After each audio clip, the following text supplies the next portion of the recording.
विरोध करता हूं। Thank you. श्री विशाल पटेल।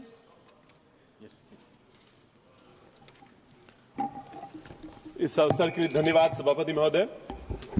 1856 के बिल को रिप्लेस करने के लिए इस बिल को लाया गया है। लगभग 175 पौने 200 साल पुराना ये बिल था। उसकी भाषा अलग थी, तो नया बिल लाना जरूरी था, more relevant to the present times. Maritime trade आज ट्रेड के 80% ट्रेड ये मैरीटाइम ट्रेड से होता है, ये सब जानते हैं। सर, भारत अकेला 1.3 बिलियन मैट्रिक टन का कार्गो सालाना एन्युअली एक crucial role global supply chain में करता है। लेकिन ये आउटडेटेड रेगुलेशंस थे, उसकी भाषा अलग थी, बदलना जरूरी था, ये मानता हूं, और ये बदलाव लाने के लिए ये बिल लाया गया, ये भी हम समझते हैं। लेकिन सरकार ने एक बहुत अच्छा मौका गवा दिया। सिर्फ जल्दबाजी में ये बिल लाना था। नया बिल लाने के लिए कुछ अभ्यास करने की जरूरत थी। अगर अच्छे से अभ्यास करके नया बिल लाते हैं तो शायद शिपिंग कंपनियों के लिए भी और किसानों के लिए भी इस बिल एक अच्छा बिल बन पाता था। The colonial bill was drafted assuming, of course, that large corporations alone will be exporters. Sir, times have changed. समय बदल गया है। अब छोटे छोटे किसान भी खुद अपना माल एक्सपोर्ट करना चाहते हैं। सर, मेरे निर्वाचन क्षेत्र सांगली में कई किसान हैं, अंगूर, अनार, हल्दी ये उगाते भी हैं, खेती भी करते हैं और ये माल खुद एक्सपोर्ट करने की कोशिश भी करते हैं। सर, अगर इस बिल में अभी बहुत लोगों ने बताया, मैं भी बता, ई बिल ऑफ लेडिंग अगर ले आते तो फायदा होता, सामान्य लोगों का फायदा होता। सर, लगभग 1 करोड़ बिल ऑफ लेडिंग सालाना इश्यू किए जाते हैं। से कम 3 बिलियन डॉलर की बचत ई बिल ले आते तो हो जाता। किसने कहा सिर्फ 2% ई बिल पे व्यवहार होते हैं, लेकिन अगर हम विश्वगुरु बनना चाहते हैं, हम देश को हम आगे ले जाना चाहते हैं। सर, डिजिटल अपन देखते हैं, यहां भी डिजिटल में सांसद का सिग्नेचर भी डिजिटल करते हैं, डिजिटल पेमेंट की बात करते हैं। ये सरकार सब चीज में लीडर बनना चाहता है, देश को सिखाना चाहता है, तो फिर ये बिल लाते हुए ई बिल ऑफ लेडिंग लाना जरूरी क्यों नहीं समझा? सर, गुड्स के ट्रांसपोर्ट के साथ साथ एक बहुत बड़ी समस्या आ जाती है बिल ऑफ लेडिंग के ट्रांसपोर्ट की।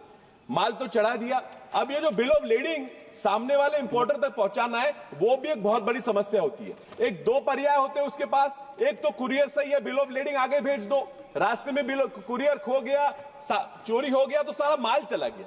दूसरा ऑप्शन होता है कि सरेंडर करना शिपिंग कंपनी को।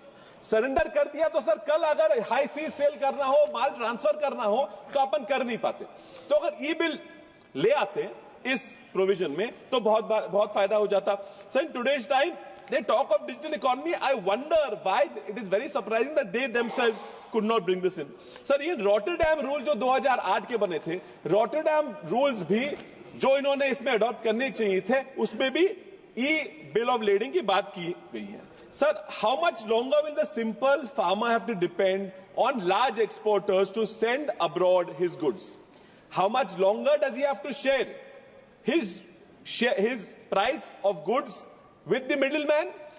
And how much longer does he have to wait for the government to bring in provisions where he himself can go ahead and export? अगर मेरे सांगली का एग्जाम्पल लोगे तो मेरे सांगली मनेराजू गांव में एक किसान है जो अंगूर की खेती करता है, संजय जमदाड़े। उसने हिम्मत की, he dared himself to try and export his own grapes. उनका खुद का अंगूर एक्सपोर्ट करने की उसने कोशिश की, चेष्टा की। सर, जिस शिप में उसका कंटेनर या अंगूर के साथ चला गया था, उस शिप के इंजन में आग लग गई। शिप के इंजन में आग लगने के कारण उसका जो अंगूर का माल था, उसका रेफ्रिजरेटर सिस्टम पूरे शिप का बंद हो गया और उसका अंगूर खराब हो गया जब तक वो पहुंच जाता। अब सर, शिपिंग लाइन के इंश्योरेंस कंपनी पे हमने जब उस बेचारे ने जब तकरार की, कंप्लेन की, तो शिपिंग लाइन कहती है, इंश्योरेंस कंपनी कहती है कि गलती शिपिंग लाइन की नहीं है, गलती कैप्टन की है, कि कैप्टन की गलती की वजह से आग लगी और तब ये माल खराब हुआ। अब ये बेचारा कैप्टन से पैसा वसूल करने कहां जाएगा? सर, इस बिल में कोई प्रोविजन ही नहीं है, आर्बिट्रेशन की प्रोविजन नहीं है। अगर ऐसे बेचारे संजय जैसे किसान खुद अगर कोई कोशिश कर ले, if they go there, they export and there is a big issue, who do they go to?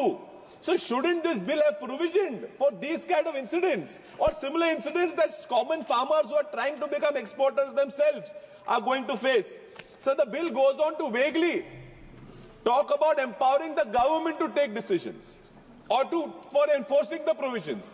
What provisions? Sir ये पूरा बिल का इनका पर्पस इन्होंने बताया है कि पर्पस लाए हैं बिल सिंप्लीफाई करने के लिए, और इतना वेग प्रोविजन डाल देते हैं, सिंप्लीफाई नहीं किया, इस बिल को ये और कॉम्प्लिकेट करने की ये पूरी कोशिश कर रहे हैं.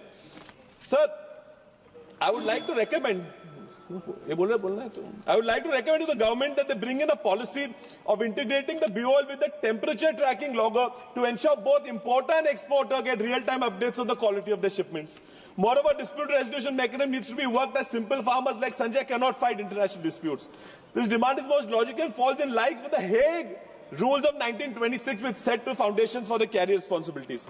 The fact that we aspire to achieve 2 trillion in total exports encompassing both goods and services by 2030, but in reality India only contributes 2.5% of the global seaborne trade. We can only achieve our aim when domestic policies are truly aligned with the realities faced by the new India and its aspirations, and India where farmers dream to export and compete with MNC giants because they know the world awaits their arrival. Thank you, sir. Hereby I oppose the bill. Sri Hemant Savara.